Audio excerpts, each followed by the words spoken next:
नमस्ते दोस्तों, संस्कृत साथी यूट्यूब चैनल में मैं गौरव आपका स्वागत करता हूं। आज हम लोग Bihar board 12th class Sanskrit chapter 1 से लेकर के 8 तक के बहुविकल्पीय प्रश्नोत्तर देखने वाले हैं। हमने 1 से लेकर के 8 तक के सारे चैप्टर्स को अच्छी तरह से निपटा दिया है, अच्छी तरह से उसको पढ़ लिए हैं। अब बारी है कि उसका अभ्यास किया जाए प्रश्नोत्तर के साथ। तो आज हम MCQ टाइप यानी कि क्वेश्चन, उसके बाद उसका 4 ऑप्शन इस तरह से क ख ग घ करके लाए हैं और देखना है कि उस क्वेश्चन का आंसर क्या है और उस पर टिक करना है। तो इस तरह के क्वेश्चन बिहार बोर्ड में आता है। 100 क्वेश्चन आएगा, जिसमें से आपको 50 अपने मन से जो भी है आपको लग रहा कि हाँ इस क्या आंसर मुझे 100% मालूम है, तो आप उस ऑप्शन को टिक कीजिएगा, उस आंसर को टिक कीजिएगा। ये 100 क्वेश्चन व्याकरण से और बुक से दोनों से रहते हैं। 60 क्वेश्चन व्याकरण से और 40 क्वेश्चन बुक से। इस तरह के आंकड़ा या नहीं तो 50-50 रहता है। तो हम अभी चैप्टर 1 से लेकर के 8 तक के सारे क्वेश्चन को देखने वाले हैं, जो संभावित क्वेश्चन है।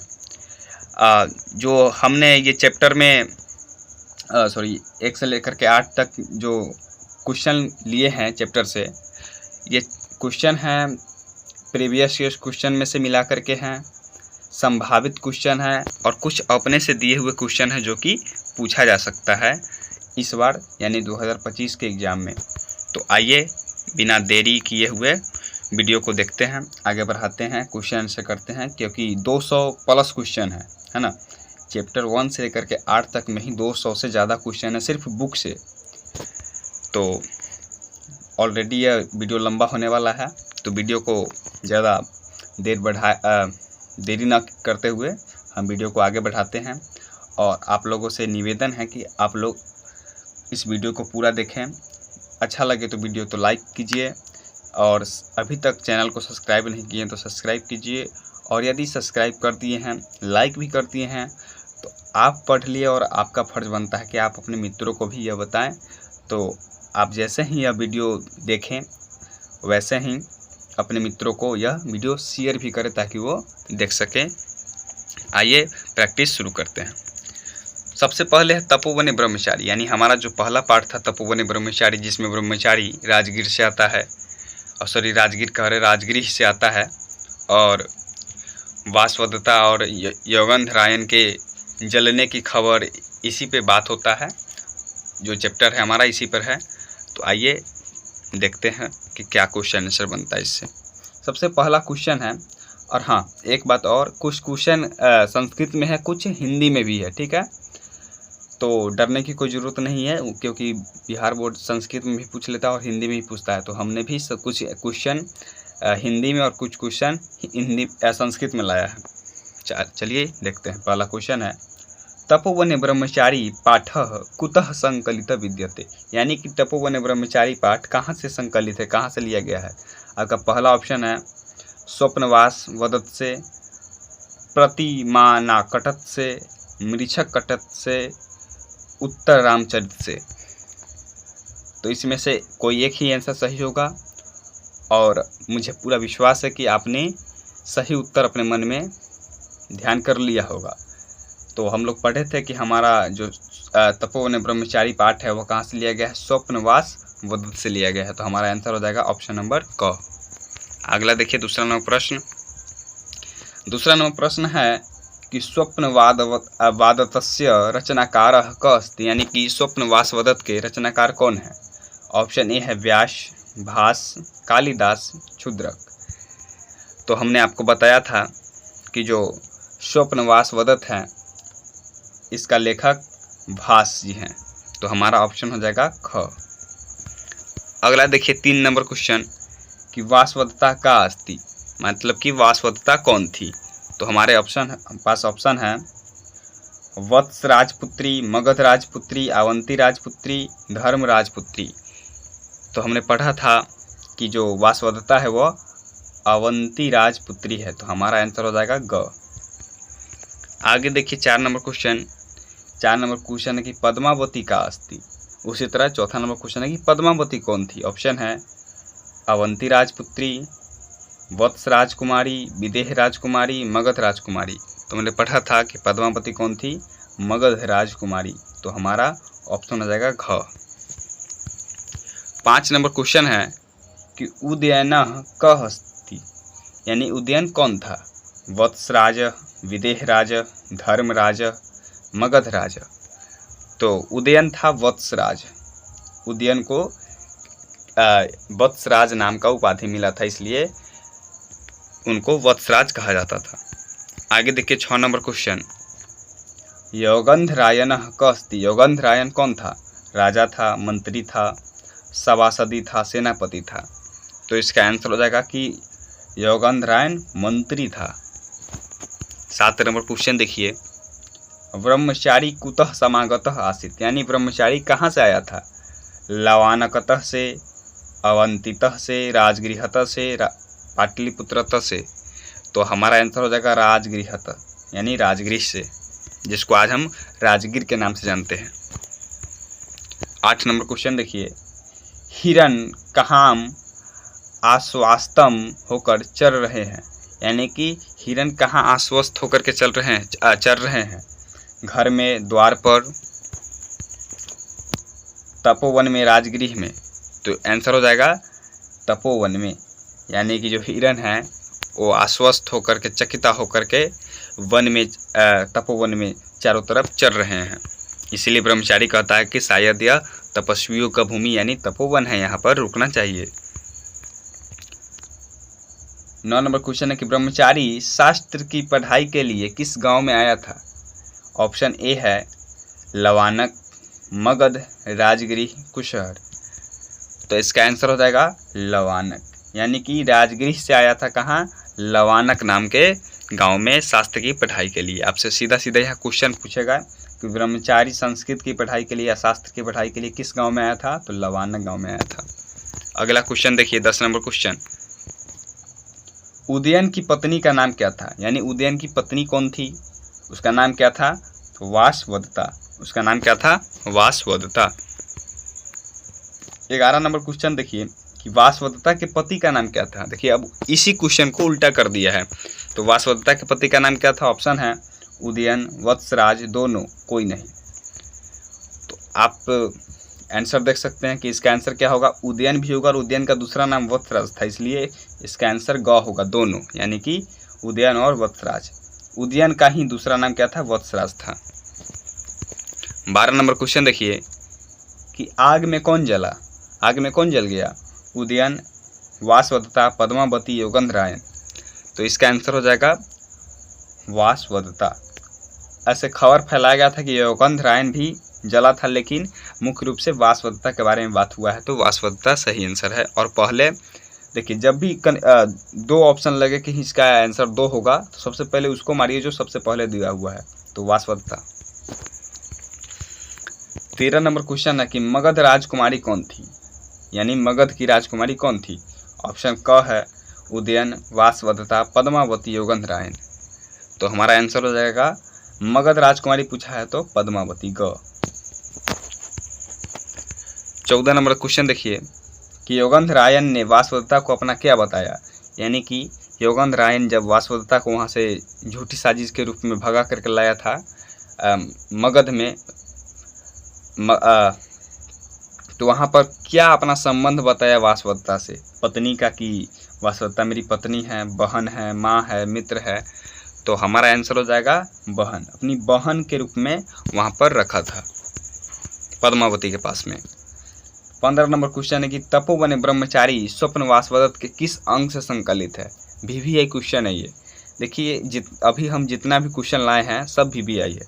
इसको 2 बार 3 बार जितना बार हो सके देखिए, याद कर लीजिए। और वैसे हम PDF देंगे, आप PDF के लिए टेलीग्राम से जुड़ जाइए, वहाँ पर PDF आपको मिलेगा और उस PDF के माध्यम से भी 2 बार 3 बार पढ़ लीजिएगा। समझ में ना आए तो आप यहाँ पर आकर के वीडियो देख लीजिएगा ताकि क्लियर हो जाए सब कुछ। तपोवन ब्रह्मचारी स्वप्न वासवदत्त के किस अंग से लिया गया है? तो यह प्रथम अंग से लिया गया था। देख लीजिए फिर से, क्या है? तपोवन ब्रह्मचारी स्वप्न वासवदत्त के किस अंग से लिया गया है? प्रथम अंग से, द्वितीय अंग से, तृतीय अंग से, चतुर्थी अंग से। तो इसका आंसर हो जाएगा प्रथम अंग से लिया गया था। 16 नंबर क्वेश्चन, ये भी VVI क्वेश्चन है, बहुत बार पूछा जाता है। भास के कितने नाटक मिले हैं, यानी कि अभी तक भास के कितने नाटक ज्ञात हैं? ऑप्शन है 10, 11, 12, 13। आंसर हो जाएगा, एक बार और क्वेश्चन देख लीजिए, VVI क्वेश्चन है, भास के कितने नाटक मिले हैं? आंसर हो जाएगा 13। अभी तक भास के 13 नाटक मिल चुके हैं। 17 नंबर क्वेश्चन है कि सबसे प्राचीनतम नाटककार कौन है? यहाँ पर गौर कीजिए, क्या कर रहा है? सबसे प्राचीनतम नाटककार, ठीक है, नाटककार।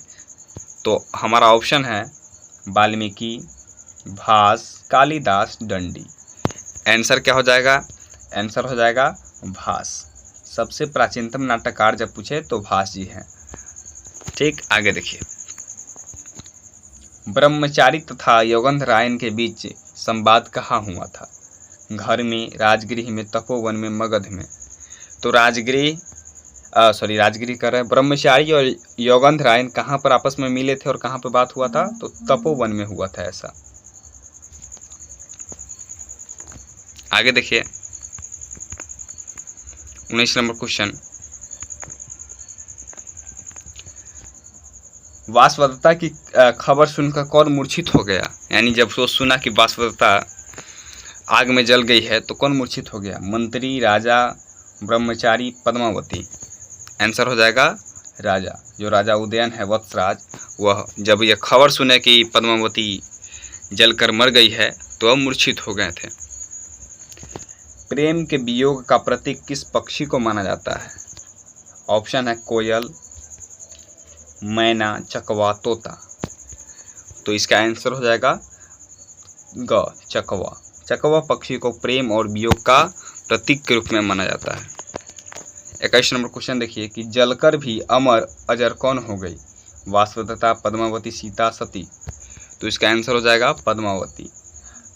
इस चैप्टर के जो हमारा चैप्टर है तपोवन ब्रह्मचारी, उस चैप्टर के लास्ट में एक श्लोक आता है जिसमें कहा गया है कि पद्मावती जो है जलकर भी अपने पति के नज़र में अमर हो गई है। आगे देखिए, क्या आपकी शिक्षा पूरी हो गई? ब्रह्मचारी से कौन पूछता है? यानी ब्रह्मचारी से यह प्रश्न कौन पूछता है कि आपकी शिक्षा पूरी हो गई? राजा, मंत्री, सभासदी, सेनापति। तो आंसर हो जाएगा मंत्री। जो मंत्री योगंधरायन है वह पूछते हैं कि क्या आपकी शिक्षा पूरी हो गई? जो आप लवानक गांव में शास्त्र की शिक्षा के लिए आए थे, वह शिक्षा संपूर्ण हो गई? आगे देखिए 23 नंबर क्वेश्चन है कि भास क्या है? कवि है, कहानीकार है, नाटककार है, संगीतकार है। तो अभी हम लोगों ने देखा है कि सबसे प्राचीनतम नाटककार कौन है? तो भास जी हैं, यानी कि भास जी क्या है? नाटककार है। इस तरह से चैप्टर 1 के जो VVI 23 क्वेश्चन थे, हमने उस क्वेश्चन को लाया है। यह क्वेश्चन पिछले सालों में पूछे गए क्वेश्चनों में से हैं, संभावित क्वेश्चनों में से हैं जो कि इस साल पूछा जा सकता है। आगे देखिए, अब दूसरा चैप्टर यहाँ से शुरू होता है। यहाँ से दूसरा चैप्टर श्रेष्ठ करिश्व स्थिति के बारे में बताया गया है। यानी कि मनुष्य चाहे जो भी चाह ले, मनुष्य की चाहत कल्पना का अंत भले ही ना हो, लेकिन मनुष्य जो आज है, अभी जो है, उसी में उसको संतुष्ट हो जाना चाहिए। वही उसका सबसे अच्छा स्थिति है। इसी के बारे में बताया गया है इस चैप्टर में। 24 नंबर क्वेश्चन है कि श्रेष्ठ करिश्व स्थिति पाठः कस्मात् ग्रंथात् संकलितः वर्तते। यानी कि श्रेष्ठ करिश्व स्थिति पाठ किस ग्रंथ से लिया गया है? ऑप्शन है आपके पास पंचतंत्र, हितोपदेश, चाणक्य नीति, दर्पण, नीति शतक। तो इसका आंसर हो जाएगा, जो हमारा चैप्टर है दूसरा चैप्टर श्रेष्ठ करिश्व स्थिति, वह चैप्टर पंचतंत्र से लिया गया है। जिसके लेखक कौन है वो आगे देखिए। दूसरा नंबर क्वेश्चन भी वही है। 25 नंबर क्वेश्चन है कि पंचतंत्रस्य रचयिता के विद्यते। यानी कि पंचतंत्र के रचयिता कौन है? नारायण पंडित हैं, विष्णु शर्मा है, भर्तृहरि है या चाणक्य है? तो इसका आंसर हो जाएगा option number B Vishnu Sharma. आगे देखिए 26 नंबर क्वेश्चन कि पंचतंत्रे कति तंत्राणि विद्यन्ते, कि पंचतंत्र में कितने तंत्र हैं। तो पंचतंत्र में ऑप्शन है त्रीणी, षड यानी त्रीणी यानी कि 3, षड माने कि 6, पंचो यानी 5, चत्वारी मतलब 4। तो पंचतंत्र नाम से ही स्पष्ट है कितने तंत्र हैं, पंचो 5 तंत्र हैं। आगे देखिए 27 नंबर क्वेश्चन है कि श्रेष्ठ करी स्वस्थिति कथा कस्मिन तंत्रे विद्यते, यानी कि श्रेष्ठ करी स्वस्थिति जो कथा है किस तंत्र से लिया गया है। मित्रभेद से है, मित्र संप्राप्तौ से है, काकोलकीय से है, लब्ध प्राणन से है। तो हमने बताया था कि श्रेष्ठ करी के जो पाठ है जो पंचतंत्र से लिया गया है, पंचतंत्र के लब्ध प्राणस से लिया गया है, इसलिए हमारा आंसर हो जाएगा ऑप्शन नंबर घ, लब्ध प्राणस। 28 नंबर क्वेश्चन देखिए कि तपस्विना किम नाम वर्तते, यानी तपस्वी यानी कि उस मुनि का नाम क्या था। ऑप्शन नंबर ए है सालंकायन, बोधायन, तपोधन, वात्सायन। तो आंसर हो जाएगा कि मुनि का नाम क्या था, सालंकायन, सालंकायन मुनि था। क्वेश्चन नंबर 29 देखिए कि तपोधन स्नार्थम कुत्र गतवान, यानी कि जो मुनि थे जो तपोवन में रहते थे वह मुनि स्नान के लिए कहाँ गए थे। यमुनायाम, जहान्व्याम,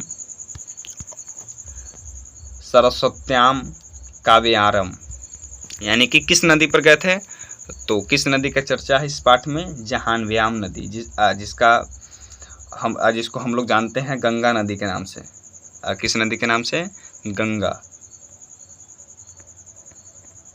गंगा नदी को ही यहाँ पर जहान्व्याम नदी के नाम से बुलाया गया है।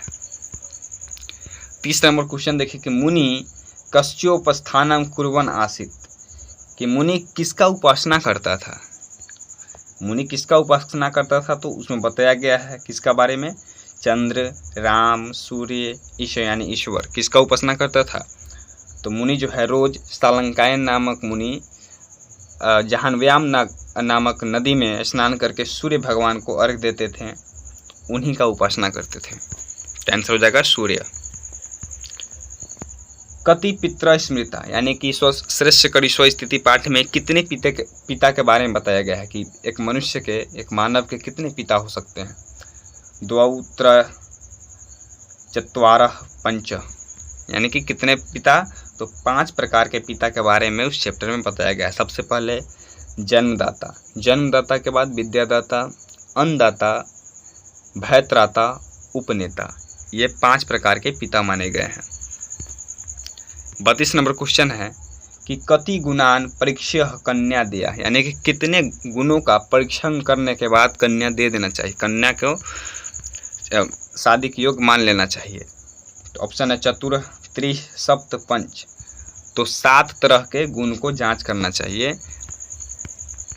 33 नंबर क्वेश्चन है कि कन्या भूता मूषिका कम प्राणनाथम स्वकृतवती, यानी कि कन्या जो मुस्का थी प्राणनाथ के रूप में यानी पति के रूप में किसको स्वीकारी, सूर्य को, मुस्कम को, मधम को, पर्वतम को। तो आंसर हो जाएगा मुस्कम, मूषक को अपना वर के रूप में स्वीकार की। 34 नंबर क्वेश्चन है कि कौन कन्या के रूप में परिवर्तित हो गई, छोटी लड़की, मूषिका, पद्मावती, कोई नहीं। तो आंसर हो जाएगा मूषिका। मूषिका जो है आग्रह करने लगी सालंकायन नामक मुनि से कि हमें भी अपने साथ ले चलिए, नहीं तो हमारे प्राण का क्या है खतरा है। तो मुनि जो है मूषिका को कन्या के रूप में परिवर्तित कर देते हैं। 35 नंबर क्वेश्चन देखिए कि मुनि ने बाज पर किससे आघात किया, यानी मुनि ने बाज को किससे मारा था, डंडा से, पत्थर से, तीर से, मंत्र से। तो ऑप्शन हो जाएगा हमारा पत्थर से, पत्थर का एक टुकड़ा उठा करके मुनि ने बाज पर आघात किया था। 36 नंबर क्वेश्चन है कि मुनि को किसने कहा अधर्म से भय नहीं लगता, मुनि को किसने कहा था, मूषिका ने, मुनि की पत्नी ने, बाज यानी सयेना ने, देवता ने। तो आंसर हो जाएगा बाज ने। बाज ने बोला था कि हे मुनि, तुमको क्या अधर्म से भय नहीं लगता है, जो तुमने हमारा भोजन छीन लिया है। बाज को संस्कृत में सेना कहते हैं। यह भी क्वेश्चन बन सकता है कि बाज को संस्कृत में क्या कहते हैं, सेना। 37 नंबर क्वेश्चन है कि मूषिका के वर के रूप में सबसे पहले किसे बुलाया गया। यानी शालंकायन नामक मुनि ने मूषिका को अपना वर चुनने के लिए सबसे पहले किसको बुलाया, सूर्य को, हवा को, आगे ऑप्शन है पर्वत को, मूषक को। तो हमारा आंसर हो जाएगा कि सबसे पहले किसको बुलाया था, सूर्य देवता को। तो हमारा आंसर हो जाएगा ऑप्शन नंबर क, सूर्य। 38 नंबर क्वेश्चन है कि इनमें कौन पिता है, जन्मदाता, विद्यादाता, उपनेता, इनमें सभी। तो हमने अभी बताया कि 5 प्रकार के पिता माने गए हैं, उनमें ये सभी आते हैं, इसलिए सभी, इनमें सभी। 39 नंबर क्वेश्चन देखिए कि सेना मुनि से क्या मांगता है। सेना के जगह पर सेना लिखा गया है। यानी बाज जो है मुनि से क्या मांगता है, भोजन, धन, विद्या, मूषिका। तो बाज जो है मुनि से अपना मूषिका मांगता है कि हमको हमारा शिकार यानी वह मूषिका दे दो। मुनि के पास कितने संतान थे। तो मुनि के पास कितना संतान था, 1, 2, 3, कोई नहीं। तो मुनि निसंतान था, इसलिए हमारा आंसर हो जाएगा कोई नहीं, एक भी नहीं। 41 नंबर क्वेश्चन है कि मुनि ने मूषिका को क्या बना दिया, सिंघनी, गाय, कन्या, साध्वी। तो आंसर हो जाएगा कि मुनि ने मूषिका को कन्या बना दिया था और कन्या के रूप में ही अपने घर ले गया। कन्या ने सूर्य को क्यों नकारा। ऑप्शन ए, वह तेजस्वी है, वह गर्म है, वह अशुभ है, वह कठोर है। इसलिए नकारा था क्योंकि वह क्या है, गर्म है। अत्यधिक गर्म होने के कारण मूषिका ने कहा कि मैं तो इसकी गर्मी से मर ही जाऊंगी, इसलिए मूषिका ने सूर्य को नकार दिया था। आगे देखिए 43 नंबर क्वेश्चन कि कन्या ने मेघ को क्यों अस्वीकारा, मेघ को क्यों मना कर दिया। तो ऑप्शन देखिए, ऑप्शन है वह डरावना है, वह चंचल है, वह काला और जड़ है, वह शुष्क है। तो हमारा आंसर हो जाएगा वह काला और जड़ था। आगे देखिए 44 नंबर क्वेश्चन कि वायु को क्यों नकारा। तो वह चंचल और प्रबल था, वह तेजस्वी था, वह कठोर था, वह मंद था। तो वायु को इसलिए नकारा था क्योंकि वह चंचल और प्रबल था। 45 नंबर क्वेश्चन देखिए, पर्वत को क्यों अस्वीकार किया गया। वह चलायमान था, वह कठोर और स्थिर था, वह गर्म था, वह भारी था। तो उसको इसलिए नकारा गया था क्योंकि वह कठोर और स्थिर था। 46 नंबर क्वेश्चन देखिए, अंततः किसे सबसे श्रेष्ठ माना गया, सूर्य को, पर्वत को, वायु को, मूषक को। तो अंत में सबसे श्रेष्ठ मूषक को मान करके मूषिका का उससे शादी करा दिया गया था। 47 नंबर क्वेश्चन देखिए कि मुनि ने कन्या को फिर से क्या बना दिया, कन्या, साध्वी, मूषिका, देवी। तो मुनि ने मूषिका को फिर से क्या बना दिया था, मूषिका बना दिया और तथा मूषक के साथ उसका विवाह कर दिया। यहाँ पर देखिए, आप कंफ्यूज मत होइएगा। सबसे पहले मूषिका ने आग्रह किया मुनि से कि हमको हमारा प्राण का रक्षा कीजिए। तो मुनि ने उसको कन्या बना दिया। जब वह बड़ी हो गई, सभी गुणों से संपन्न हो गई, जो भी 7 प्रकार के गुण बताए गए हैं सभी गुणों से संपन्न हो गई, तब उसका विवाह करने का बारी आया। विवाह के समय में मुनि ने कन्या को फिर से क्या बना दिया, मूषिका बना देता था, मूषक के साथ शादी कर दिया।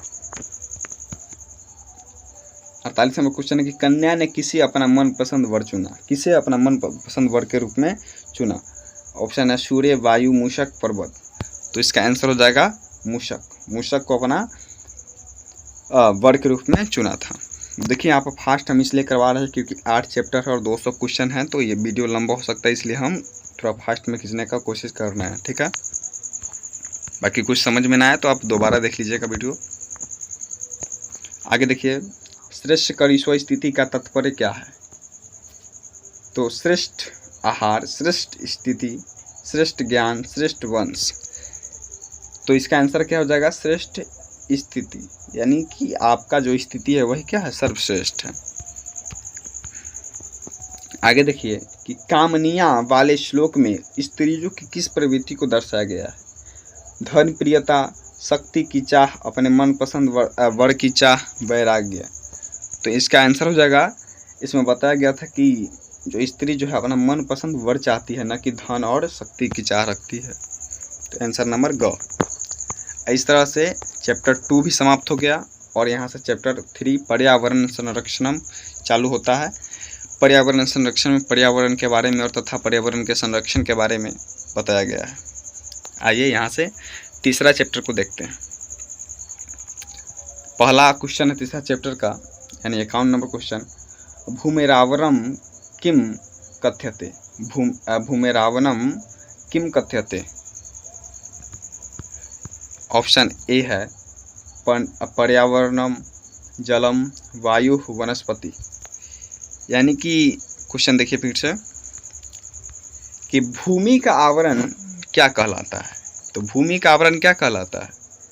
पर्यावरण, जल, वायु, वनस्पति यानी पेड़ पौधा क्या कहलाएगा? तो वह पर्यावरण कहलाता है। कि भूमि का आवरण कौन है, यानी तो वह पर्यावरण है। 52 नंबर क्वेश्चन, जगदाधारम किम विद्यते। जगत का आधार क्या है? जलम, पर्यावरणम, भूमेरावनम, वनस्पति। तो जगत का आधार क्या है? जगत का आधार पर्यावरण है। आगे देखिए 53 नंबर क्वेश्चन कि प्राणी नाम धार रूपा का दृश्यते। यानी कि प्राणियों के रूप में प्राणियों के आधार के रूप में कौन है? वायु, अन्न, पृथ्वी, जल। तो इसका आंसर हो जाएगा पृथ्वी। प्राणियों के आधार के रूप में कौन है? पृथ्वी है। यानी कि प्राणी जो है किस पर टिके हुए हैं? तो पृथ्वी पर। प्राचीन काले कानि भूतानि पूज्यन्ते स्म। यानी कि प्राचीन काल में कितने भूत को पूजा जाता था? कितने यहाँ पर एक और क्वेश्चन बन सकता है कि कितने प्रकार के भूत होते हैं? तो षट, चत्वारि, सप्त, पंच। तो 5 प्रकार के भूतों को पूजा जाता था। वैसे हिंदू धर्म में यह मान्यता भी है कि जो मनुष्य है 5 तत्व से मिलकर के बना है और उसी तत्व को प्राचीन काल में पूजा जाता था। छित, जल, पावक, गगन, शमीरा। ये 5 प्रकार के भूत हैं। आगे देखिए यहाँ से एक और क्वेश्चन बन सकता था कि भूत कितने होते हैं? तो 5।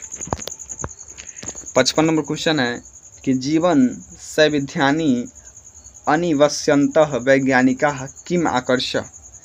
वैज्ञानिक विकासम, धार्मिक विकासम, विनाशम, अवैज्ञानिक विकासम। यानी कि जीवन को संसाधन से युक्त बनाने के लिए वैज्ञानिक क्या कर रहे हैं?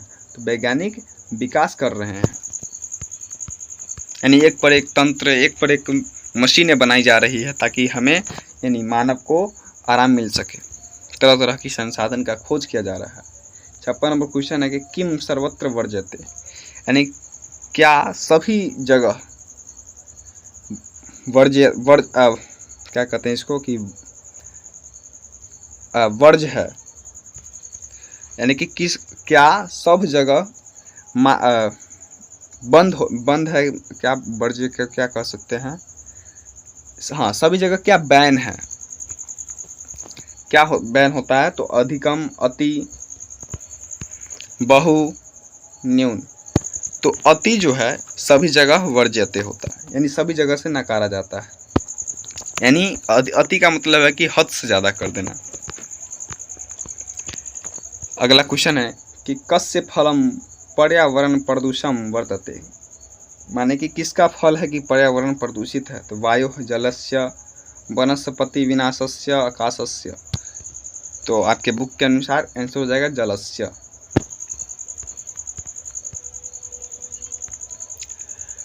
एक मिनट यहाँ पर एक बार और देख लेते हैं क्वेश्चन क्या है।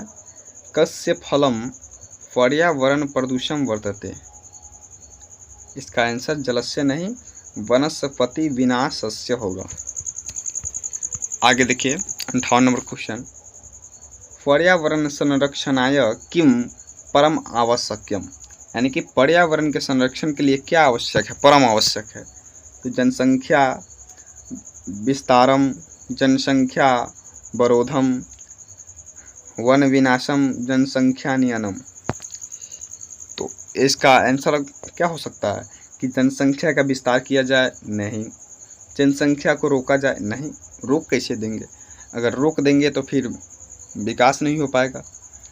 वन विनाशम, वन को विनाश, यहाँ पर पर्यावरण के लिए वन का विनाश करना तो कोई निश्चित है नहीं, कोई क्या है, ऑप्शन नंबर सी ग हो जाएगा इसका आंसर, घ। जनसंख्या नियमन, यानी जनसंख्या को नियंत्रित करना, इसलिए सरकार कई तरह की स्कीम ला रही है, योजनाएं ला रही है, हम दो हमारे दो, इस तरह से। अगला नंबर क्वेश्चन है कि कह क्षेम करह स्यात्,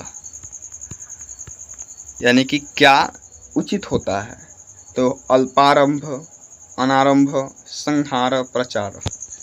तो इसका आंसर हो जाएगा अल्पारंभ, यानी कि छोटा छोटा शुरुआत ही अच्छा होता है। आगे देखिए 70 नंबर क्वेश्चन की पर्यावरण शब्द का शाब्दिक अर्थ क्या है, तो पृथ्वी का स्वरूप, आसपास का वातावरण, विज्ञान का क्षेत्र, केवल वायुमंडल। तो क्या हो जाएगा, आसपास का वातावरण ही क्या है, पर्यावरण है। आगे देखिए 71 नंबर क्वेश्चन की जगत का आधार किसे कहा गया है, जल को, वायु को, पृथ्वी को, आकाश को। जगत का आधार पृथ्वी को कहा गया है। प्राचीन काल में किसे पुण्य माना जाता था, पूज्य माना जाता था, केवल अग्नि, वन्य जीव, पंच महाभूत, पर्वत। तो आंसर हो जाएगा कि प्राचीन काल में लोग जो है पंच महाभूत को ही ईश्वर मान करके उसे पूजा करते थे। मनुष्य ने वैज्ञानिक विकास क्यों किया, युद्ध के लिए, सुखमय जीवन की खोज में, पर्यावरण नष्ट के लिए, व्यापार हेतु। तो आंसर हो जाएगा कि सुखमय जीवन की खोज में मनुष्य ने वैज्ञानिक विकास किया था। 74 नंबर क्वेश्चन है कि अति सर्वत्र वर्ज्यते का आशय क्या है, यानी कि अति हद से ज़्यादा सभी जगह वर्ज्य माना जाता है। इसका मतलब क्या है, तो सब कुछ करना चाहिए, आवश्यकता से अधिक वर्ज्य है, जितना चाहे उतना करे, कोई सीमा नहीं। हमारा आंसर क्या हो जाएगा कि आवश्यकता से अधिक वर्ज्य है। 75 नंबर क्वेश्चन देखिए कि पर्यावरण को सबसे अधिक क्षति किससे हो रही है, तो ऑप्शन ए है पशु पक्षियों से, वर्षा से, मानवीय स्वार्थ और अत्यधिक उपयोग से, पर्वतों से। तो हमारा आंसर हो जाएगा कि मानवीय स्वार्थ तथा अत्यधिक उपयोग से, यानी संसाधनों का हम अत्यधिक उपयोग कर रहे हैं, दोहन कर रहे हैं संसाधनों का, इसी के कारण पर्यावरण को हम दूषित कर रहे हैं, क्षति पहुंचा रहे हैं। 76 नंबर क्वेश्चन देखिए कि वृक्ष किस कार्य में सहायक हैं, तो वायु प्रदूषण बढ़ाने में, नहीं ये तो नहीं होगा। वर्षा रोकने में, नहीं, वर्षा तो कराने में सहायक हैं। वायु शुद्धिकरण एवं भूरक्षण रोकने में, मृदा को कठोर बनाने में। तो हमारा आंसर हो जाएगा C number, option number C, वायु शुद्धिकरण एवं भूरक्षण रोकने में, भूक्षण है, भूरक्षण हम बोल रहे थे, यानी भूमि का क्षरण होने से रोकने में। 77 नंबर क्वेश्चन है कि निम्न में कौन सा मनुष्य निर्मित संसाधन है जो प्रदूषण का कारण बनता है, पर्वत, नदियाँ, विद्युत यंत्र, जंगल। तो आंसर हो जाएगा विद्युत यंत्र। विद्युत यंत्र जो है, जो मानव निर्मित है, वैज्ञानिक निर्मित है, वह संसाधन को पर्यावरण को अत्यधिक हानि पहुंचाता है। निम्न में कौन सा कार्य पर्यावरण संरक्षण हेतु उपयुक्त है, यानी कि कौन सा कार्य पर्यावरण के संरक्षण के लिए अच्छा है, वृक्षों की कटाई, नदियों में कूड़ा फेंकना, वृक्षारोपण, प्लास्टिक का उपयोग। तो आंसर क्या हो जाएगा, वृक्षारोपण। 79 नंबर क्वेश्चन देखिए कि विकसित देशों में किसका अंधाधुंध प्रसार हुआ है, तो वनस्पति का, वैज्ञानिक विकास का, खेती का, भक्ति आंदोलन का। तो इसका ऑप्शन क्या हो जाएगा, ख, वैज्ञानिक विकास का अंधाधुंध प्रसार हुआ है, यानी कि हर कोई चाहता है कि हम वैज्ञानिक रूप से विकास करें, हर देश चाहता है, छोटा से छोटा देश चाहे बड़ा से बड़ा देश हो। 80 नंबर क्वेश्चन है कि मनुष्यों द्वारा पर्यटन स्थल पर क्या फैलाया जा रहा है, शुद्ध जल, प्रदूषण, ज्ञान, औषधियाँ।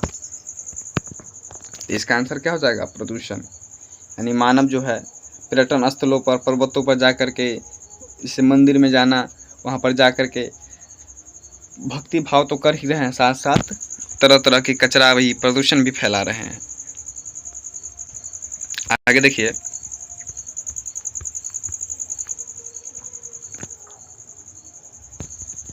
अगला नंबर 81 नंबर क्वेश्चन है कि प्रदूषण की समस्या को समाप्त करने के लिए सबसे आवश्यक क्या है। ऑप्शन देखिए, वन्य जीवों की रक्षा, वैज्ञानिक शोध, संतुलन की भावना, नगरों का विकास। इसका आंसर क्या हो जाएगा। ऑप्शन एक बार और क्वेश्चन पढ़ ले रहे हैं। प्रदूषण की समस्या को समाप्त करने के लिए सबसे आवश्यक क्या है। प्रदूषण किससे समाप्त हो सकता है। वन्य जीवों की रक्षा से, वैज्ञानिक शोध से, संतुलन की भावना से, नगरों का विकास से। तो जब हम संतुलन का भावना लाएंगे, यानी कि सब कुछ संतुलित करके चले, तभी यह संभव हो सकता है। 82 नंबर क्वेश्चन देखिए कि प्रकृति का शरणम का भाव क्या है। प्रकृति से भय, प्रकृति से विनाश, प्रकृति ही सभी दिशा में रक्षा करती है, प्रकृति को भूल जाना। तो इसका आंसर क्या हो जाएगा कि प्रकृति ही सभी की रक्षा करती है। 83 नंबर क्वेश्चन देखिए कि जनसंख्या नियंत्रण क्यों आवश्यक है। तो अधिक श्रमिकों के लिए, पर्यावरण पर भार न बढ़े, युद्ध के लिए, राजनीतिक कारणों से। तो जनसंख्या नियंत्रण इसलिए आवश्यक है क्योंकि पर्यावरण पर ज़्यादा भार न बढ़े। देखिए, जनसंख्या 1 से 2, 2 से 4, 4 से कितना 16 होता है, तो इस तरह से बढ़ रहा है। लेकिन जो संसाधन है वो उस तरह से नहीं बढ़ पा रहा है। जिस तरह से जनसंख्या विस्फोट हो रहा है, जनसंख्या बढ़ नहीं रहा, विस्फोट हो रहा है, लेकिन संसाधन तो विस्फोट नहीं हो सकता है। एक दिन में संसाधन 1 से तो 10 नहीं कर सकते हैं, संसाधन धीरे धीरे बढ़ता है। तो इसलिए बर्डन होते जा रहा है संसाधन, आदमी बर्डन होते जा रहा है, लेकिन संसाधन बहुत कम है, सीमित मात्रा में संसाधन है। इसलिए पर्यावरण पर भाव न बढ़े। संसाधन जब सीमित मात्रा में है और लोग ज़्यादा हैं तो क्या करेंगे, लोग उसको खोजने की, ढूंढने की प्रयास करेंगे। इसके कारण संसाधनों का अत्यधिक दोहन होगा, जिससे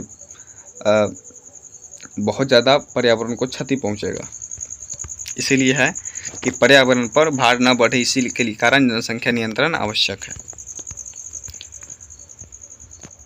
अगला क्वेश्चन है कि सड़क के दोनों ओर वृक्षारोपण कब करना चाहिए। तो ग्रीष्म ऋतु में, वर्षा ऋतु का प्रारंभ में, शरद ऋतु में, किसी भी समय। तो खैर किसी भी समय करना तो कोई बात नहीं है, लेकिन सबसे उपयुक्त जो माना गया है कि वर्षा ऋतु के आरंभ में कर दीजिए वृक्ष का रोपण, वही सबसे प्रयुक्त है।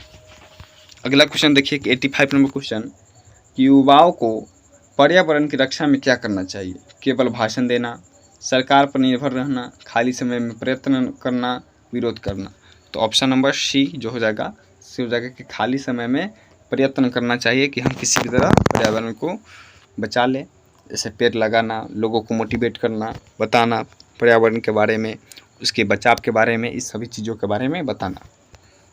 इस तरह से हमारा तीसरा चैप्टर भी समाप्त हुआ। यहाँ से हमारा चौथा चैप्टर जो है वर्षा वर्णनम शुरू होता है, जिसमें श्री राम माल्यवान पर्वत पर अपने छोटे भाई लक्ष्मण के साथ वर्षा ऋतु बिताते हैं तथा वर्षा के महत्व के बारे में श्री राम जी लक्ष्मण को बताते हैं।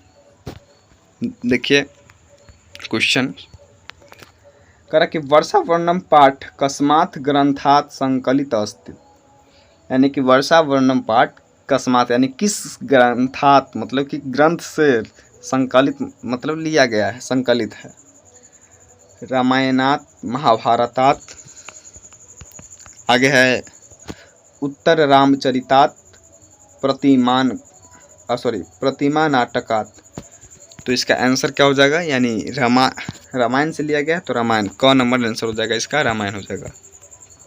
अगला क्वेश्चन है कि रामायणस्य रचनाकारः कः वर्तते। रामायण के रचनाकार कौन है। ऑप्शन है कालिदास, वाल्मीकि, भास, भारवी। तो हमारा आंसर हो जाएगा रामायण के रचनाकार कौन है, वाल्मीकि जी। वर्षा वर्णनम पाठ रामायणस्य कस्मात् कांडात् समुदते विद्यते। यानी कि वर्षा वर्णनम पाठ रामायण के किस कांड से लिया गया है। अयोध्या कांड, सुंदर कांड, किष्किंधा कांड, बाल कांड। तो हमारा आंसर हो जाएगा किष्किंधा कांड, ग। 89 नंबर क्वेश्चन देखिए, केशाम यात्रा अस्थमिता। कौन अपना यात्रा को केशाम यात्रा स्थमिता, कौन अपना यात्रा को स्थिर कर रहा है, रोक रहा है। नरानाम तीर्थयात्रीनाम देवाधिपानाम वसुधाधिपानाम। इसका आंसर हो जाएगा वसुधाधिपानाम। 90 नंबर क्वेश्चन है कि मयूरानाम ध्वनि का कथ्यते। मयूरों की ध्वनि क्या कहलाता है? केका, मयूरख, कलख, मयूरवाणी। आंसर क्या हो जाएगा? केका। मयूरों की वाणी को क्या कहते हैं? केका। ये बार बार क्वेश्चन पूछा जाता है, इसलिए इम्पोर्टेंट है कि मयूरों की वाणी को क्या कहा जाता है? केका। आगे देखिए 91 नंबर क्वेश्चन कि विद्युत पताका मेघा कीदृशम गर्जन्ति। कि विद्युत पताका, जो आकाश में जो बादल गरज रहे हैं, जो बिजली कड़क रही है, वह बिल्कुल पताका की तरह लग रहा है। वह क्या दर्शाता है? तो मत उष्ट्रा इव, मता गजेंद्रा इव, मता गर्धावा इव, मता वृक्षभा इव। तो दर्शाता है किसकी तरह? मता गजेंद्रा इव, कि हाथी जो है मद मस्त युद्ध में चिंगार रहा है, उस तरह से ये आवाज करता है। 92 नंबर क्वेश्चन है कि वारिधरा कुत्र विश्रम्य प्रयन्ति। तो वृक्ष शृंगेषु प्रसाद शिखरेषु महिधरानाम शृंगेषु महिधरेषु। तो इसका आंसर हो जाएगा प्रसाद शिखरेषु, यानी कि पर्वत के शिखर पर लग रहा है, जैसे कि बादल जो है बैठ रहा है, विश्राम कर रहा है। आगे देखिए के मदम त्यजन्ति। के मदम त्यजन्ति गजः बालकः हंसः षट्चरणा। तो इसका आंसर हो जाएगा गजः। आगे देखिए वर्षा वर्णनम पाठ रामायण के किस सर्ग से लिया गया है? 26वां, 27वां, 28वां, 29वां। तो रामायण के किष्किंधा कांड के 28वें सर्ग से वर्षा वर्णनम पाठ लिया गया है। 95 नंबर क्वेश्चन है कि श्री राम वर्षा वर्णन किस पर्वत पर बिताते हैं? माल्यवान पर्वत, बाबागिरी पर्वत, मंदाकिनी, कैलाश। तो इसका आंसर हो जाएगा माल्यवान पर्वत। आगे देखिए 96 नंबर क्वेश्चन है कि श्री राम माल्यवान पर्वत पर वर्षा ऋतु किसके साथ बिताते हैं? हनुमान के साथ, लक्ष्मण के साथ, सुग्रीव के साथ, इनमें सभी। तो आंसर क्या होगा? लक्ष्मण के साथ। 97 नंबर क्वेश्चन है कि राजा युद्ध टालकर अपने प्रदेश को कब लौटते हैं? उत्सव में, वर्षा काल में, युद्ध समाप्त होने के बाद, शादी में। तो आंसर हो जाएगा वर्षा काल में। जब वर्षा काल शुरू हो जाता है तब जो राजा जो हैं या यात्री जो है अपना यात्रा स्थगित कर करके अपने घर लौटते हैं। 98 नंबर क्वेश्चन है कि वर्षा काल में कौन सा समय अत्यधिक सुंदर लगता है? सुबह, शाम, दोपहर, इनमें सभी। खैर सुंदर तो सभी लगता है, लेकिन दोपहर का जो समय है आपके बुक में बताया गया कि जो दोपहर का समय है वो अति सुंदर होता है। 99 नंबर क्वेश्चन है कि भंवरे किसका रसपान कर रहे हैं? पुष्प का, जामुन का, कदम का, सूर्यमुखी का। तो ऐसे भंवरे तो तीनों का रसपान कर रहे हैं, लेकिन जब आपसे पूछा जाए तो आप मारिएगा कदम, यानी कदम का। जामुन भी मार सकते हैं आंसर में, पुष्प भी, लेकिन हम कहेंगे कि आप मारिएगा कदम। 100 नंबर क्वेश्चन है कि बादल कहाँ विश्राम करते हुए प्रतीत हो रहे हैं? आसमान में, पर्वत पर, घर पर, इनमें कोई नहीं। तो कहाँ पर? पर्वत पर। कि लग रहा है ऐसे कि बादल जो है पर्वत पर विश्राम कर रहा हो, बैठ रहा हो, फिर आगे चलकर बरस रहा हो, फिर बैठ रहा हो। तो इस तरह से आपका 100 क्वेश्चन हुआ।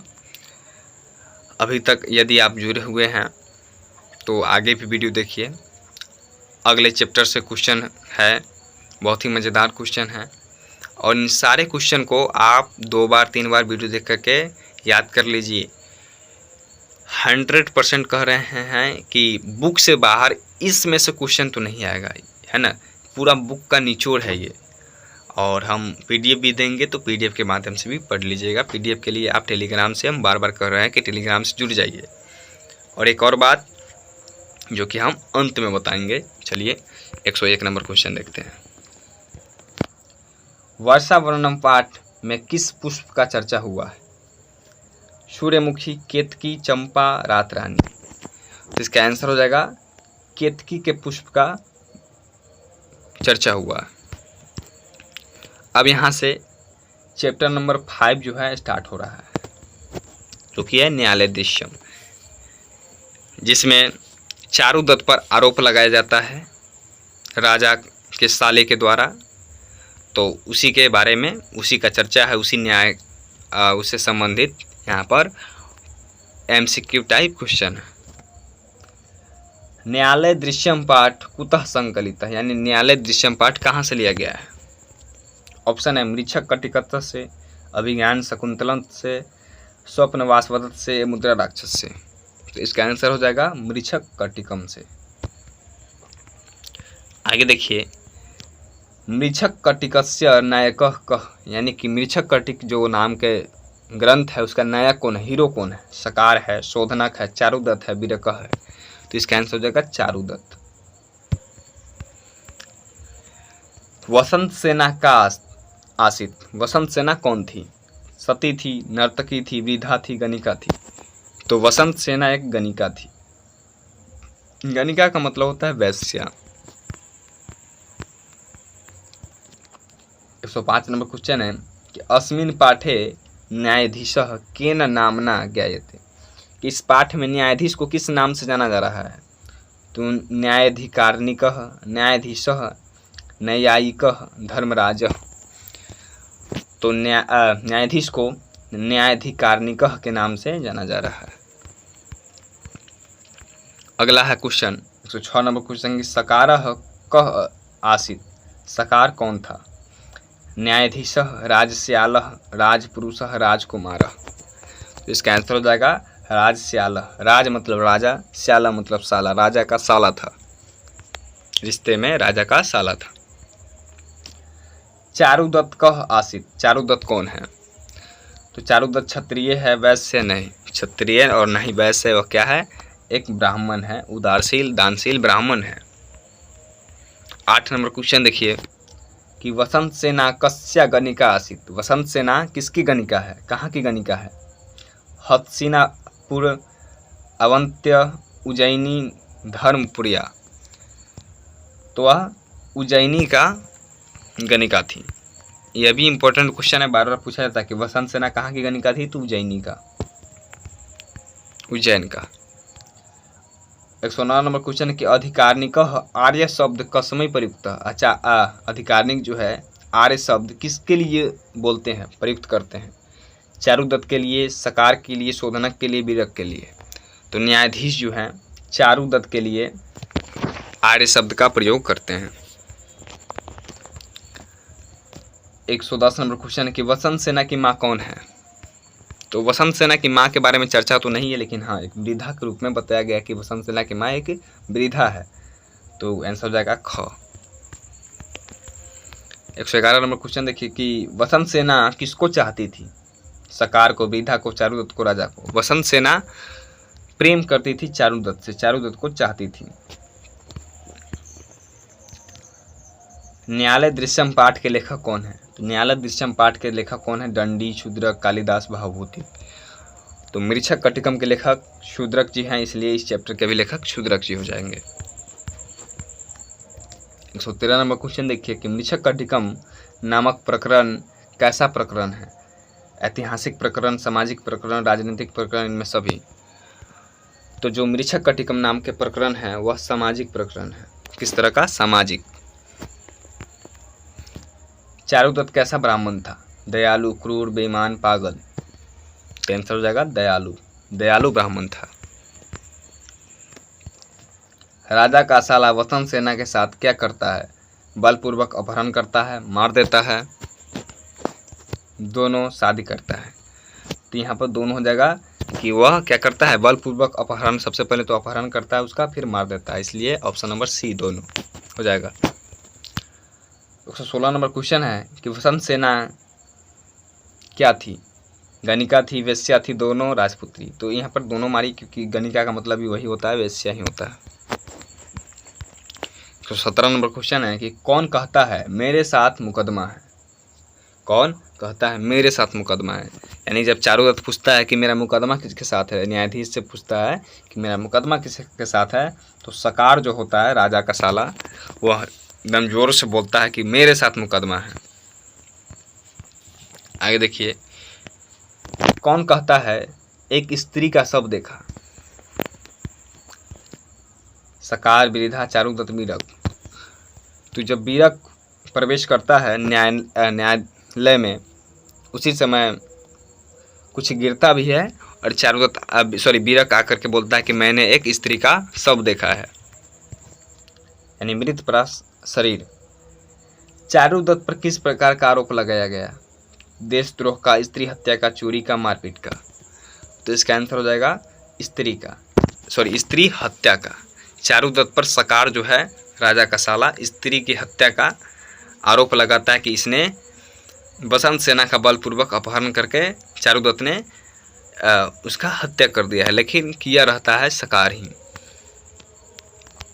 आगे देखिए 120 नंबर क्वेश्चन, अधिकारिक किस पात्र की भूमिका में है। विदूषक, सेनापति, न्यायाधीश, व्यापारी। तो अधिकारिक जो है न्यायाधीश के पात्र की भूमिका में है इस चैप्टर में। 121 नंबर क्वेश्चन देखिए कि विपत्ति काले छिंद्रवनर्था बहुली भवंती, यह किसने कहा था। सकार ने, वसंत सेना ने, वीरकह ने, चारुदत्त ने। तो इसका आंसर हो जाएगा चारुदत्त ने। 112 नंबर क्वेश्चन देखिए कि विदूषक के आने पर क्या घटता है। सकार भाग जाता है, न्यायाधीश निर्णय देता है, आभूषणों का करंडक गिरता है, वसंत सेना जीवित मिलती है। इसका आंसर हो जाएगा कि आभूषणों का करंडक गिरता है। 123 नंबर क्वेश्चन है कि वीरक कौन था। विदूषक था, प्रहरी था, व्यापारी था, अभियुक्त था। तो इसका आंसर हो जाएगा कि विदूषक था। वीरक कौन था, विदूषक था। 124 नंबर क्वेश्चन देखिए कि अधिकारिक किस बात से सबसे अधिक प्रभावित होता है। चारुदत्त के धन से, सकार के तर्कों से, चारुदत्त के चरित्र से, वीरक की सूचना से। तो इसका आंसर हो जाएगा कि चारुदत्त के चरित्र से। यानी चारुदत्त के बारे में वो पहले से जानता था, इसलिए चारुदत्त के लिए आर्य शब्द का भी प्रयोग किया था तथा इज्जत से कोर्ट में पेश आया था। और चारुदत्त के चरित्र से वह तो प्रभावित था न्यायाधीश, जिसको अधिकारिक के नाम से जाना जा रहा है इस चैप्टर में। 125 नंबर क्वेश्चन है, वृद्धा कौन है और उसका क्या भाव है। चारुदत्त की माता क्रोधित है, वसंत सेना की माता है शोकमग्न है, वसंत सेना की दासी है संतुष्ट है, न्यायालय की साक्षी है कठोर है। इसका आंसर हो जाएगा कि वह वसंत सेना की माता है तथा शोकमग्न है, शोक में डूबी हुई है।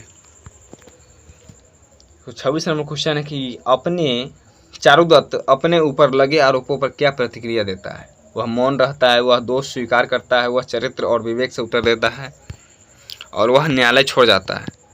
तो इसका आंसर हो जाएगा ग, वह चरित्र और विवेक से उत्तर देता है। 127 नंबर क्वेश्चन है कि धनार्थम वैरिजुष्टम, इस पंक्ति का अभिप्राय क्या है। बिना कारण का न्याय, बिना शत्रु के धन हेतु अपराध, शत्रु को दान देना, प्रेम में किया गया हत्या। तो धनार्थम वैरिजुष्टम यानी धन के लिए अपराध करना, यही इसका आंसर हो जाएगा। 128 नंबर क्वेश्चन है कि सकार स्त्री घातक इति कथम कथ्यति। वीरकः, चारुदत्तः, शोधनकम, अधिकारिकम। तो यह कहता है चारुदत्त को कि जो है इस सकार जो है कहता है कि चारुदत्त स्त्री घातक है, स्त्री के हत्यारा है। आगे देखिए कि निर्मल जयोत्सनः शशि ग्रस्यते, प्रसन्नम जलम कलुषायते इति कस्य उक्ति। सकारः, चारुदत्तः, अधिकारिकस्य, शोधनकस्य। तो इसका आंसर हो जाएगा अधिकारणस्य, यानी अधिकारिक यह बोलता है कि जब निर्मल जल पे भी शशि गरजता है तो वह विष के समान हो जाता है। आगे देखिए कि आपत्ति काले छिंद्रावसाने बहुली भवंती कस्य उक्ति अस्ति। यह किसका उक्ति है। तो यह उक्ति जो है बीरक का है, अधिकारनिक का है, सकार का है, चारुदत्त का है, किसका है? तो इसका आंसर हो जाएगा कि चारुदत्त का। यह जो उक्ति है चारुदत्त का है। इस तरह से 5 चैप्टर समाप्त होते हैं। 5 चैप्टर जैसे कि तपोवन ब्रह्मचारी, श्रेष्ठ करी छो स्थिति पाठ, तीसरा पाठ वर्षा पर्यावरण संरक्षणम, वर्षावरणम, न्यायालय दृश्यम, और उसी प्रकार अब 6ठा चैप्टर है सोमदत्त प्राप्ति कथा। इसमें सोमदत्त की बारे में बताया गया है। आइए इस चैप्टर को देखते हैं। चलिए देखते हैं। क्वेश्चन है कि सोमदत्त प्राप्ति कथा कस्मात् ग्रंथात् संकलिता विद्यते, यानी कि सोमदत्त प्राप्ति कथा किस ग्रंथ से लिया गया है? ऑप्शन है 10 कुमार चरितात, पंचतंत्र से, हितोपदेश से, महाभारत से। इसका आंसर हो जाएगा 10 कुमार चरित से। 132 नंबर क्वेश्चन है कि 10 कुमार चरितस्य कति भागः विद्यते, यानी कि 10 कुमार चरित के कितने भाग हैं? तो 10 कुमार चरित के 3 भाग हैं। आगे देखिए, 1 मिनट, इसको आप लोग मिला लीजिएगा, 3 है या 4 है, मैं थोड़ा कंफ्यूज हो रहा हूँ। त्रयः या चत्वारः 10 कुमार चरित, कन्फर्म है 3 ही है, ठीक है, 3 ही है। आगे देखिए 133 नंबर क्वेश्चन, 10 कुमार चरितस्य रचयिता कः वर्तते, यानी 10 कुमार चरित के रचयिता कौन है? विष्णु शर्मा है, नारायण पंडित है, दंडी है, माघ है, कौन है? तो इसका आंसर हो जाएगा दंडी जी, क्योंकि 10 कुमार चरित के लेखक दंडी जी ही हैं। 134 नंबर क्वेश्चन है कि 10 कुमार चरिते कस्य वर्णनम अस्ति, 10 कुमार चरित में किसका वर्णन है? 10 राजकुमार नाम, 10 राजकुमारों का, 10 अमात्य पुत्रा नाम, यानी कि क्या कहते हैं कि मंत्रियों के पुत्र का, 10 मुनि कुमार के, 10 कुमार का। देखिए, तो जो 10 कुमार चरित में जो वर्णन है, कुछ राजा के पुत्र हैं और वह कुछ अमात्य के पुत्र हैं, लेकिन यहाँ पर सब अलग अलग है, इसलिए आप मानिए 10 कुमार, यानी कि 10 कुमारों का चर्चा है। अगर दिया रहता कि 10 राजकुमार तथा कुछ राजकुमार तथा अमात्य पुत्र का, तो वो मार सकते थे जब दोनों एक साथ रहे, या दोनों रहता करके दे ले रहता तो मार सकते थे, लेकिन यहाँ पर स्पष्ट नहीं है, इसलिए 10 कुमार में ही मारिए। आगे देखिए कि मगध राज कह आसित, मगध के राजा कौन थे?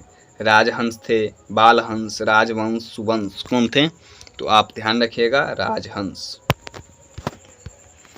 आगे देखिए, कस्यांतेवासी नरपतिमवादित, कत्यांशेवासी माने कि कौन थे जो नदी के तट पर रहते थे अपने शिष्यों के साथ? कामदेव, वामदेव, सोमदेव, रामदेव। तो कौन थे? वामदेव, मुनि वामदेव अपने अंतेवासी शिष्यों के साथ कावेरी नदी के तट पर रहते थे। अंतेवासी तीर्थ यात्राभिलाषेन कुत्र गतवान आसीत्, कहाँ गया था?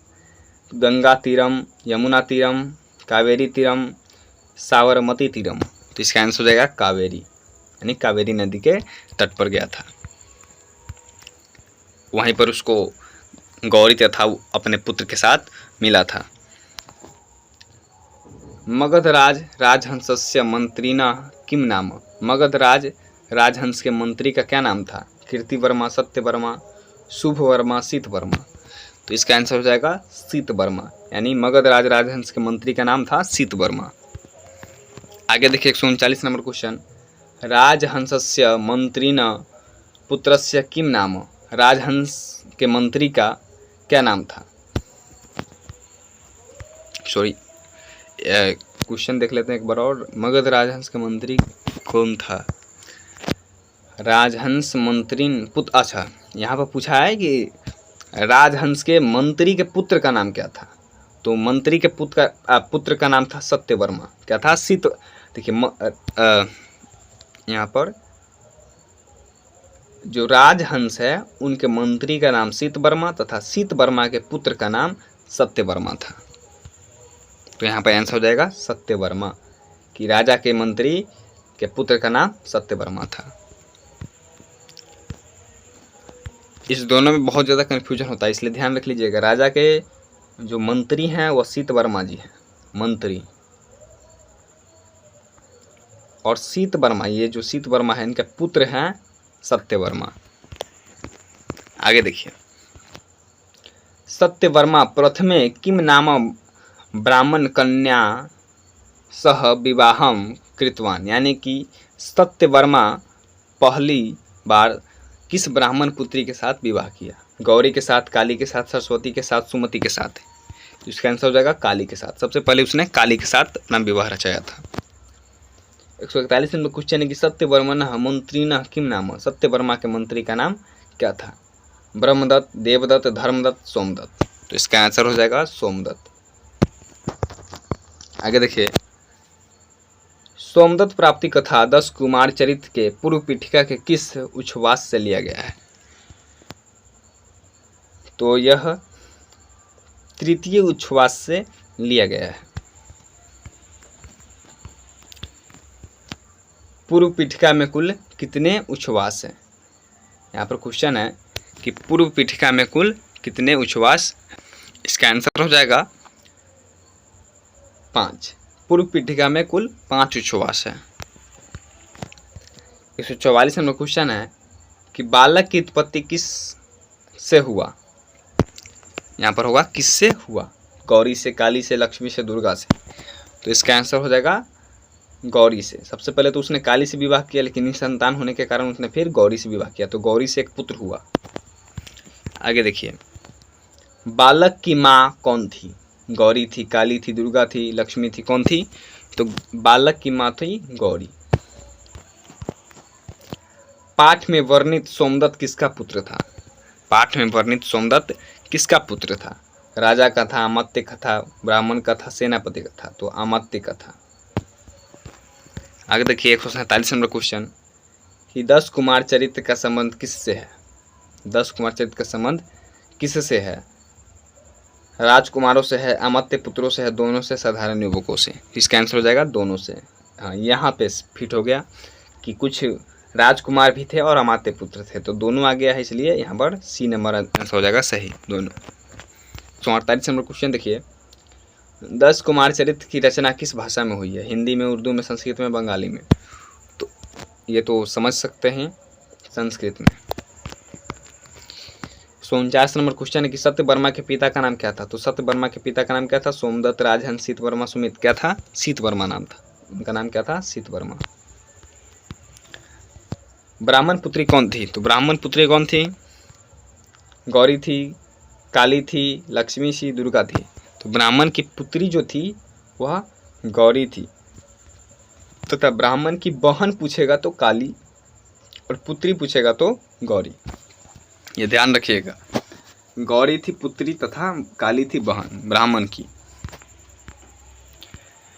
इस तरह 6 चैप्टर समाप्त हुआ। अब यहाँ से 7वां चैप्टर शुरू होता है, बिहारस्य संस्कृत परंपरा, बिहार की परंपरा, संस्कृत परंपरा। मिथिलायाः राजा कः आसीत्? मिथिला के राजा कौन थे? जनकः, याज्ञवल्क्यः, दशरथः, यशोवर्मा? इसका आंसर हो जाएगा जनकः। मिथिला के राजा कौन थे? जनक। 152 नंबर क्वेश्चन है कि याज्ञवल्क्यः कस्य सभायाम आसीत्? याज्ञवल्क्य किसके सभा में थे? दशरथ के, जनक के, वत्सराज के, यशोवर्मन के? तो इसका आंसर हो जाएगा जनकस्य। जनक के सभा में याज्ञवल्क्य थे। अगला क्वेश्चन देखिए कि कौटिल्य वात्सायनः आर्यभट्टश्च कुत्र निष्वति स्म? मतलब कि कौटिल्य, वात्सायन और आर्यभट्ट कहाँ के रहने वाले थे? राजगृह के, मगध के, पाटलिपुत्र के, अंग प्रदेश के? तो इसका आंसर हो जाएगा पाटलिपुत्र। पाटलिपुत्र के रहने वाले थे। आगे देखिए, बिहारस्य सर्वप्रथम सदा नीरा नदी का अस्ति? यानी कि बिहार के सर्वप्रथम सदा नीरा नदी कौन है? तो बिहार का सर्वप्रथम सदा नीरा नदी कौन है? गंगा। इस क्वेश्चन को एक बार और देखिए, कहा कि कौटिल्य, वात्सायन और आर्यभट्ट कहाँ के रहने वाले थे? हाँ ठीक है, पाटलिपुत्र। आगे देखिए, कति पुरुषार्थाः सन्ति, यानी कि कितने पुरुषार्थ होते हैं। तो पुरुषार्थ कितने? 4 होते हैं। कितने? 4। अर्थ, कर्म, धर्म, मोक्ष, ये 4 पुरुषार्थ होते हैं। धर्म, कर्म, मोक्ष, अर्थ, ये 4 पुरुषार्थ होते हैं।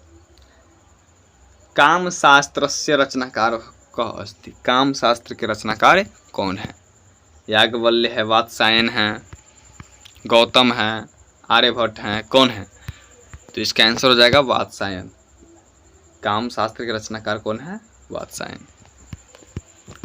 157 नंबर क्वेश्चन है कि अर्थशास्त्रस्य रचयिता कः वर्तते, अर्थशास्त्र के रचयिता कौन है? वात्सायन, आर्यभट्ट, कौटिल्य, गौतम। तो इसका आंसर क्या हो जाएगा? अर्थशास्त्र है तो आर्यभट्ट, आर्यभट्ट जी अर्थशास्त्र के रचयिता हैं। अगला क्वेश्चन है कि बृहदारण्यकोपनिषद ग्रंथस्य रचनाकारः कः विद्यते, बृहदारण्यकोपनिषद के रचनाकार कौन है? कौटिल्य, गौतम, वात्सायन, याज्ञवल्क्य। तो इसका आंसर हो जाएगा याज्ञवल्क्य। क्या हो जाएगा? याज्ञवल्क्य। अगला क्वेश्चन है कि जनकस्य सभायां शास्त्र कुशला का आसीत्, जनक की सभा में शास्त्र कुशला कौन थी? वैदेही, गार्गी, वाचकन्वी, भारती, अरुंधति। तो इसका आंसर हो जाएगा गार्गी, वाचकन्वी। 160 नंबर क्वेश्चन है कि मिथिलायाः अपरम किम नाम, यानी कि मिथिला का अपर नाम, दूसरा नाम क्या है?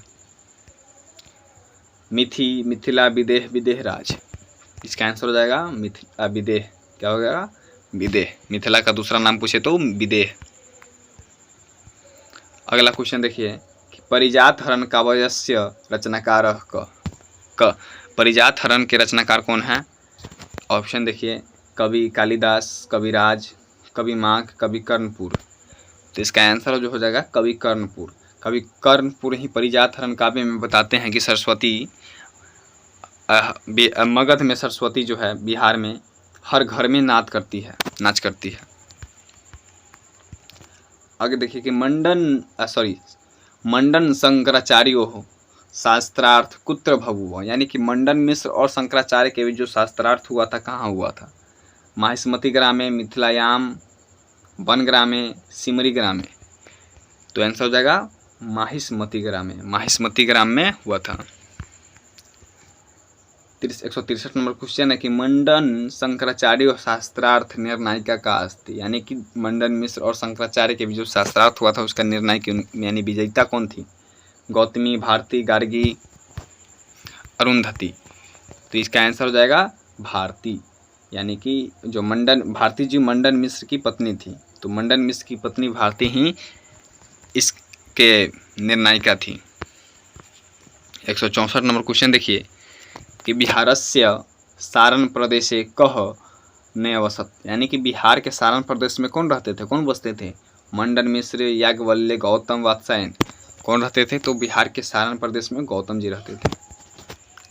165 नंबर क्वेश्चन है कि न्याय दर्शने आत्मतत्व विवेक, न्याय कुसुमांजलि, न्याय टीका परिशुद्धि, चेती ग्रंथस्य रचयिता कः, यानी कि इन सभी का रचयिता कौन है? आत्मतत्व विवेक, न्याय कुसुमांजलि, न्याय टीका परिशुद्धि, इन सब के रचयिता कौन है? गौतम, याज्ञवल्क्य, चाणक्य, उदयनाचार्य। इसका आंसर हो जाएगा उदयनाचार्य। आगे देखिए, बौद्ध धर्म दर्शनस्य महायान संस्कृत ग्रंथा कुत्र रचितवन्तः, यानी कि बौद्ध धर्म के दर्शन के अंतर्गत में संस्कृत का जो ग्रंथ रचा गया था वह कहाँ रचा गया था? तो नालंदा विद्यापीठे, तक्षशिला विद्यापीठे, विक्रमशिला विद्यापीठे, धर्मशिला विद्यापीठे। तो इसका आंसर हो जाएगा नालंदा विद्यापीठे, यानी नालंदा विद्यापीठ में रचा गया था। अगला क्वेश्चन है कि बाणभट्टः कस्य ग्रामस्याभिजनः आसीत्, यानी कि किस गांव के बगल में रहते थे? तो गृधकूट ग्रामस्य, प्रतिकूट ग्रामस्य, धर्मकूट ग्राम, माहिष्मती ग्रामस्य। तो इसका आंसर हो जाएगा प्रतिकूट ग्रामस्य, प्रतिकूट ग्राम के बगल में रहते थे। अगला देखिए, हर्षचरित कादम्बरी चेति गद्य काव्यस्य रचनाकारः कः। यानी हर्षचरित और कादम्बरी का रचनाकार कौन है? गौतम, मंडन मिश्र, वानभट्ट, उदयनाचार्य। तो इसका आंसर हो जाएगा वानभट्ट। अगला क्वेश्चन देखिए कि अंबिकादात व्यासस्य औपन्यासिक रचनायाः किं नाम। यानी कि अंबिकादात के द्वारा रचा गया उपनिषद का औपन्यासिक का रचना का नाम क्या है? मीन केतु विजयम, हर विजयम, रत्नाकार विजयम, शिवराज विजयम। तो इसका आंसर हो जाएगा शिवराज विजयम। 170 नंबर क्वेश्चन है, काकली काव्यस्य रचनाकारः कः। काकली का रचनाकार कौन है? जानकी वल्लभ शास्त्री, रामकरण शर्मा, काशीनाथ शर्मा, जगन्नाथ पाठक।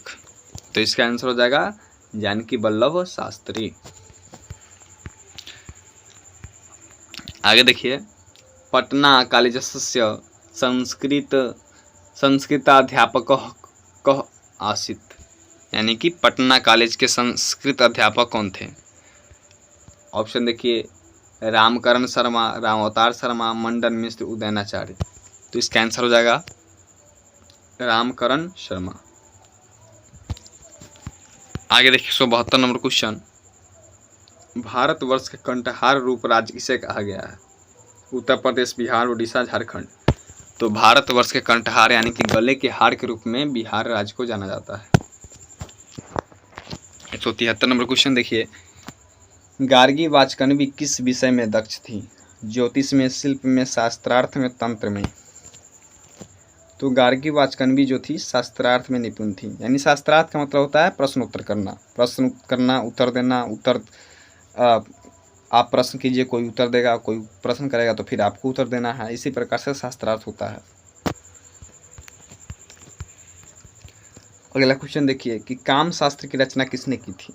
याज्ञवल्क्य ने, कौटिल्य ने, वात्स्यायन ने, मंडन मिश्र ने। तो काम शास्त्र का रचना वात्स्यायन ने किया था। 175 नंबर क्वेश्चन देखिए कि अर्थशास्त्र नामक ग्रंथ के रचयिता कौन है? अर्थशास्त्र के रचयिता कौन है? वानभट्ट, कौटिल्य, वात्स्यायन और याज्ञवल्क्य। तो इसका आंसर हो जाएगा कौटिल्य। अगला क्वेश्चन देखिए,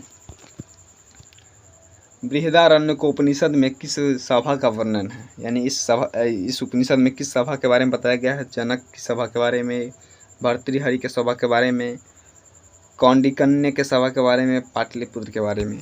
तो इसका आंसर हो जाएगा जनक के सभा के बारे में बताया गया है। 170 नंबर क्वेश्चन देखिए, मंडन मिश्र की पत्नी कौन थी? मंडन मिश्र की पत्नी कौन थी, उसका नाम क्या था? तो उनका नाम था भारती। नाम क्या था? भारती, जो कि मंडन मिश्र और शंकराचार्य के बीच में हुए शास्त्रार्थ की निर्णायिका थी। अगला क्वेश्चन देखिए, न्याय दर्शन के सूत्रकार कौन माने जाते हैं? गौतम, याज्ञवल्क्य, उदयनाचार्य, अंबिकादात। तो न्याय दर्शन के सूत्रकार गौतम जी माने जाते हैं।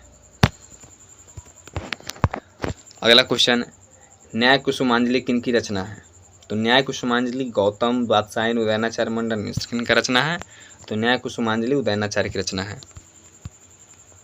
अगला क्वेश्चन देखिए कि नालंदा विद्यापीठ मुख्यतः किस धर्म के अध्ययन का केंद्र था? तो हमने देखा कि किस धर्म का था? बौद्ध धर्म का।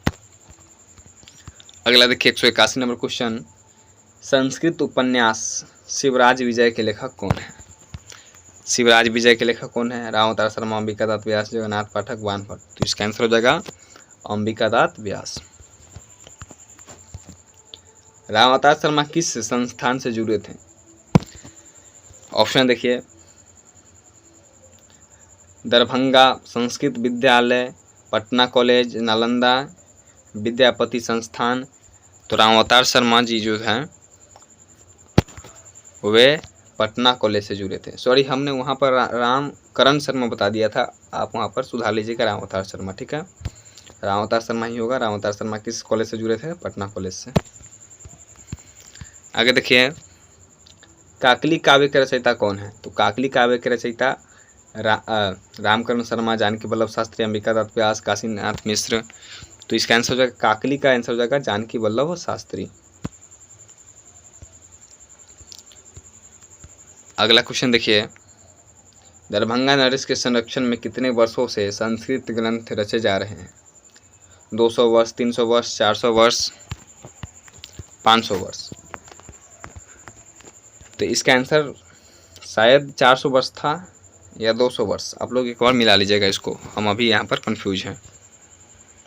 अगर हम कोशिश करें तो संस्कृत में रचना रचे जा रहे 400 वर्ष। इसका आंसर हो जाएगा 400 वर्ष। निम्न में कौन आधुनिक लेखक नहीं है? गौतम, हाँ गौतम जी आधुनिक लेखक नहीं है। 186 नंबर क्वेश्चन देखिए, न्यायटिका परिशुद्धि किनकी रचना है? बाणभट्ट, उदयनाचार्य, गौतम, रामावतार शर्मा। तो यह हो जाएगा उदयनाचार्य जी का। अगला क्वेश्चन है कि मिथिला को एक अन्य नाम क्या था? मिथिला का एक अन्य नाम क्या था? विदेह। इसका नाम क्या था? विदेह। सरस्वती नृत्य करती है, यह भाव किस कवि ने व्यक्त किया था? तो यह भाव कवि कर्णपुर ने परिजात हरण काव्य में किया था। तो इसका आंसर हो जाएगा कवि कर्णपुर। अगला क्वेश्चन है कि मिथिला क्षेत्र के किस गांव को मंडन मिश्र का संस्थान माना जाता है? सारण, माहिष्मती, दरभंगा, मिथिला। तो इसका आंसर हो जाएगा माहिष्मती। यहीं पर मंडन मिश्र तथा शंकराचार्य के बीच शास्त्रार्थ हुआ था। संस्कृत साहित्य के आधुनिक लेखकों में कौन सम्मिलित है? वात्सायन, कौटिल्य, रामकरण शर्मा, शंकराचार्य। तो इसका आंसर हो जाएगा रामकरण शर्मा।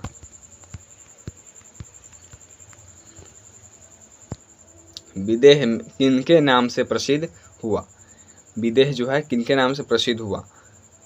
दरभंगा के नाम से, वैशाली के नाम से, मिथिला के नाम से, पटना के नाम से। तो इसका आंसर हो जाएगा विदेह मिथिला के नाम से प्रसिद्ध हुआ है। अगला क्वेश्चन है कि कौन सा ग्रंथ मोक्ष शास्त्र से संबंधित है? अर्थशास्त्र, कामशास्त्र, न्याय दर्शन, हर्षचरित। तो मोक्ष शास्त्र से संबंधित न्याय दर्शन। अगला क्वेश्चन, संस्कृत भाषा का प्रथम उपन्यास किसे कहा जाता था? किसे कहा जाता है? तो कादम्बरी, शिव विजयम, काकली और न्याय कुसुमांजलि। तो इसका आंसर हो जाएगा कादम्बरी। संस्कृत भाषा का प्रथम उपन्यास जो कि बाणभट्ट जी लिखे हैं, कादम्बरी। 2 लिखे थे, कादम्बरी और हर्षचरित, जिसमें से कादम्बरी को प्रथम उपन्यास माना जाता है संस्कृत भाषा का। आप याद कर लीजिएगा कादम्बरी। अगला क्वेश्चन देखिए, मैथिल कवियों की आधुनिक रचना शैली कैसी है? केवल छंदबंद, केवल मुक्तक, छंदोमुक्तक भी, केवल पुरातन शैली। तो इसका उत्तर हो जाएगा केवल पुरातन शैली। इसी प्रकार यहाँ से अब 8 नंबर क्वेश्चन शुरू होता है। आइए देखते हैं। परोपकार पाठ कुतः संकलितः विद्यते? परोपकार पाठ कहाँ से लिया गया है? रीति शतक से, श्रृंगार शतक से, वैराग शतक से, सूर्य शतक से। तो परोपकार पाठ जो है यह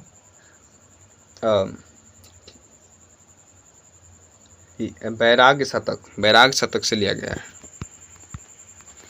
आगे देखिए कि नीति शतक कस्य रचयिता कः? तो इसका आंसर हो जाएगा भर्तृहरि। तरवः कहि नाम्रा भवन्ति?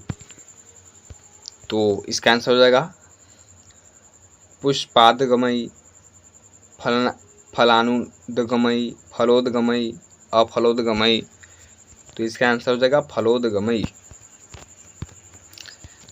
सत्पुरुषाः कभी अनुदताः भवन्ति?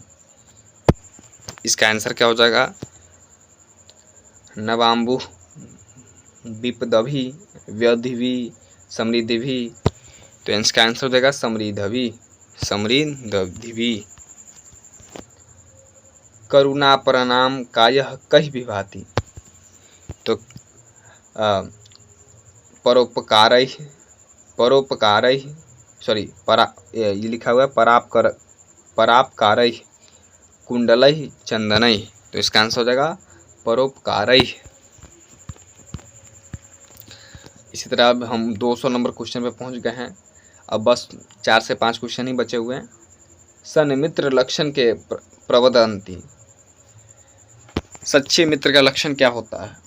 अशंत, संत, खला, दुष्ट। तो होता है संत। आपदगतम कह चाहती। आपदगतम कह चाहती कि आपदा को देख करके कौन नहीं भागता है? दुष्ट, सज्जन, सन्मित्र, दुष्ट मित्र। तो कह रहा कि आपदगतम कह जहाती, आपदा में कौन चला जाता है? तो दुष्ट मित्र। कहे कि कौन नहीं जाता है? तो सन्मित्र। अगला क्वेश्चन है भवंती नम्रास्तर्भः फलोदगमैः। इस श्लोक में कौन सा गुण व्यक्त होता है?